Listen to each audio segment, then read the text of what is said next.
Et bonjour les aventuriers de la voix, ici votre coach pour la prise de parole, Emmanuel Jublin, auteur du blog Votre voix au service de votre vie.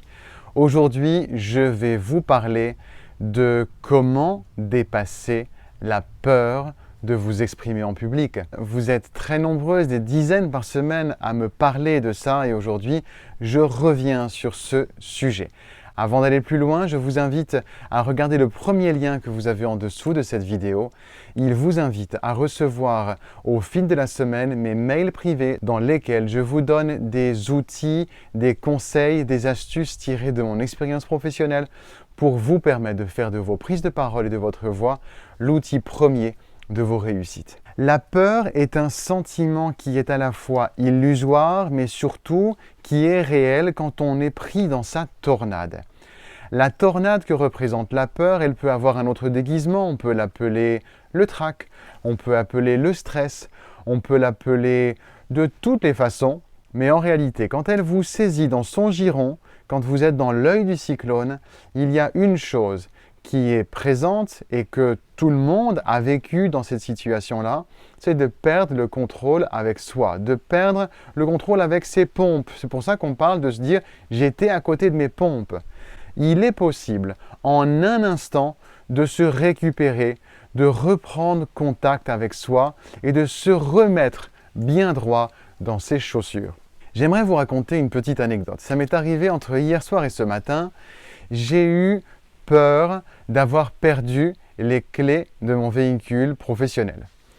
J'ai fait le tour de partout, j'ai refait le film à l'envers en me disant j'étais où, j'ai été où. J'avais cherché un peu en vitesse une chose dans mon autre voiture et incapable, dans la peur qui était la mienne d'avoir perdu la clé de mon véhicule, de refaire le scénario à tête froide. Ce n'est que ce matin, l'éclair de génie de ma compagne qui m'a dit « Est-ce que tu as cherché sous la voiture ?» Il aurait peut-être glissé.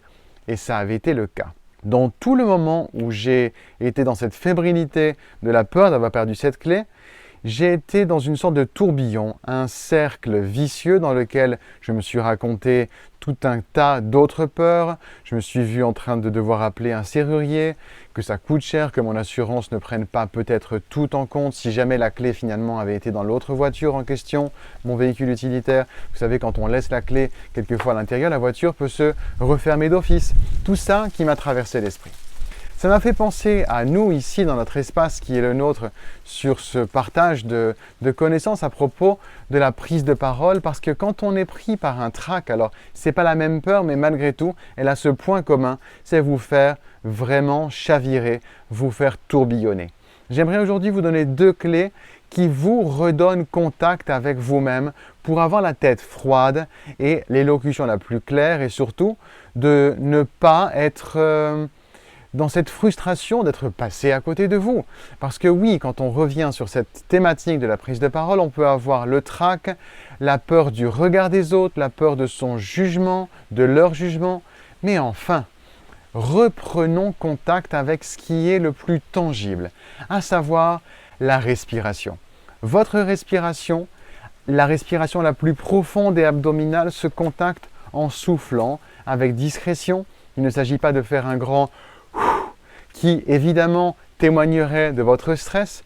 Le monde devant nous, quand on s'adresse à un public, n'est pas bienveillant et s'il vous plaît, ne donnez pas ces signes visibles et visuels de votre stress. Au contraire, ayez cette posture dynamique, cette posture des épaules en arrière, le dos bien droit, posture que je viens ici de reprendre pour vous parler.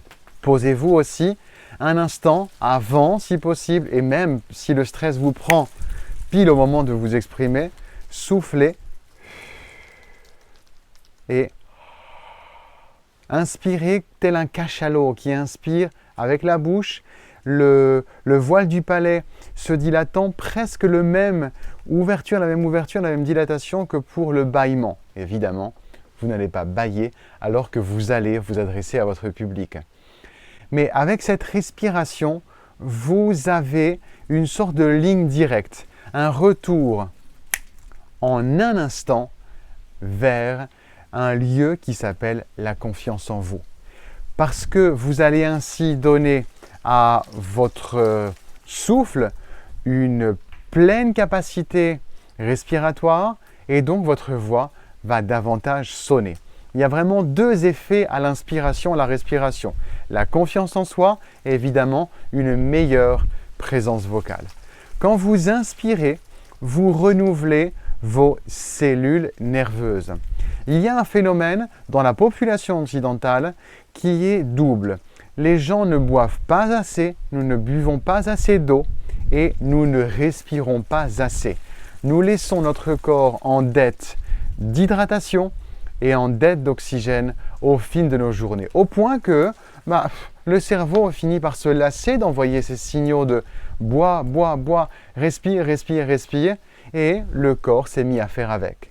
Mais dès le moment où vous commencez à vous exercer au quotidien, à inspirer davantage, vous allez vous rendre compte que vous aurez plus d'élan dans vos paroles, que vous aurez plus de présence vocale et donc plus de crédit. C'est un effet totalement spectaculaire. La deuxième chose qui est la clé qui vous tend les bras en permanence et que je vous invite à avoir sur votre trousseau de clés, histoire de faire un petit jeu d'analogie avec la clé dont je vous ai parlé il y a quelques instants, c'est le soin, la qualité de votre prononciation. Car si vous êtes pris dans le phénomène du stress, il y a une chose à savoir, c'est que le sang dans notre corps ne va que dans les parties les plus basses. Car la peur organique, elle envoie au cerveau, va dans les jambes pour pouvoir détaler le plus loin possible, le plus vite possible en cas de danger vital. C'est une situation la plus grégaire possible qui est inscrite dans notre mémoire humaine que quand on a peur, ce ne sont que les membres inférieurs, les jambes, qui sont irrigués en sang. Alors, pour que la circulation sanguine soit réaiguillée, soignez la prononciation.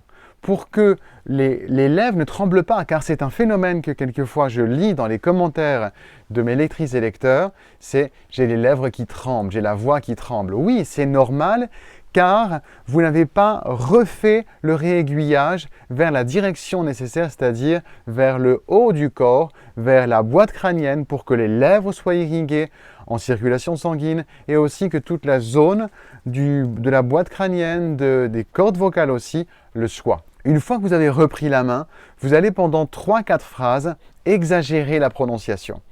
Ça va passer tout à fait bien parce que vous allez comme ça donner plus de tonus, plus de force, plus de présence à vos prises de parole et personne, au grand personne, ne pourra se dire « tiens, elle, il a manqué d'assurance ». Au contraire, vous en regagnez. En soignant la prononciation, vous avez non seulement un effet anti-stress, mais aussi un effet anti-fatigue vocale de votre débit, de votre présence. Car les prononciations accentuées sur les consonnes donnent comme un ricochet d'énergie vers l'avant. La prononciation, je vous le rappelle, ça veut dire énoncer vers l'avant, pro comme la proue d'un bateau. Et nonciation, évidemment, c'est l'élocution, la mise en forme des sons. Les lèvres, la langue, l'ouverture de la bouche sont autant de subtiles façons de former votre discours et donc d'aller titiller l'écoute, les oreilles, d'aller la rechercher, c'est-à-dire de capter, de conquérir et de générer l'attention. Souvenez-vous, et ici je cite Idriss Aberkane, qui dit que la monnaie du futur, c'est-à-dire vraiment la vraie valeur d'échange dans le 21e siècle, au 3e millénaire, c'est l'at, c'est-à-dire la corrélation entre l'attention en vertical, c'est-à-dire l'intensité de l'attention que les gens vous accordent et le temps dans lequel les gens vous écoutent. Et quand on a une voix placée, une voix qui captive et qui offre un son de qualité, un son rythmé, un son en relief, un son vivant en fait, non seulement, ça y est, la peur elle est loin derrière vous, Mais là, vous rentrez dans la cour des grands, c'est-à-dire la cour des personnes éloquentes qui, par leur art oratoire, captive, saisit et nourrit l'attention des personnes. Voyez-vous ce voyage qu'on fait aujourd'hui de comment dépasser la peur de prendre la parole avec le souffle qui est cette antichambre intime, profonde en vous, qui est le lieu dans lequel germine, se cultive et grandit la confiance en vous, dans un lieu où votre corps s'abreuve d'air pour ensuite être en mesure de générer un son de cette qualité, de cette chatoyance, de cette vitalité. Osez rentrer dans cette grandeur qui sommeille en vous. Cette grandeur du souffle. Aujourd'hui, le souffle est autour de nous. On est dans un temps de fin d'été, début d'automne. Et on a un peu les glands de l'arbre sous lequel je me trouve qui tombent. Ça m'amuse beaucoup et de voir cette vitalité du souffle. C'est pour ça que je vous donne aujourd'hui ce contenu en extérieur, que vous rentriez dans cette magie du contact que vous pouvez tisser avec les gens, qui vous remercieront parce que quand vous vous adressez à elles, les personnes vous écoutent avec aisance, avec quiétude, avec facilité, avec confort et donc avec intérêt. C'est tout ça qui est en jeu dans le fait d'avoir passé la barrière du stress, de la peur et de rentrer un peu, on peut parler d'une autre barrière, celle de la barrière de corail, que une fois que vous l'avez passée, vous êtes dans un espace qui est immense, au possible infini, dans lequel vous pouvez être à la hauteur de vous, c'est-à-dire au sommet de vous. Je vous rappelle l'invitation qui est de rejoindre les centaines, bientôt les milliers de personnes qui reçoivent au quotidien mes mails privés dans lesquels je vous réserve un contenu haut de gamme qui vous accompagne pour faire de votre voix, de vos communications verbales, de vos prises de parole, ce fer de lance de vos réussites professionnelles. Alors je vous dis à demain 8h dans votre boîte mail et aussi faites un tour sur l'espace de mon école en ligne qui vous donne encore d'autres secrets à un niveau encore plus avancé pour qu'ensemble, nous allions plus loin. Prenez soin de vous, rentrez dans la magie de votre voix, c'est votre carrière qui vous remerciera.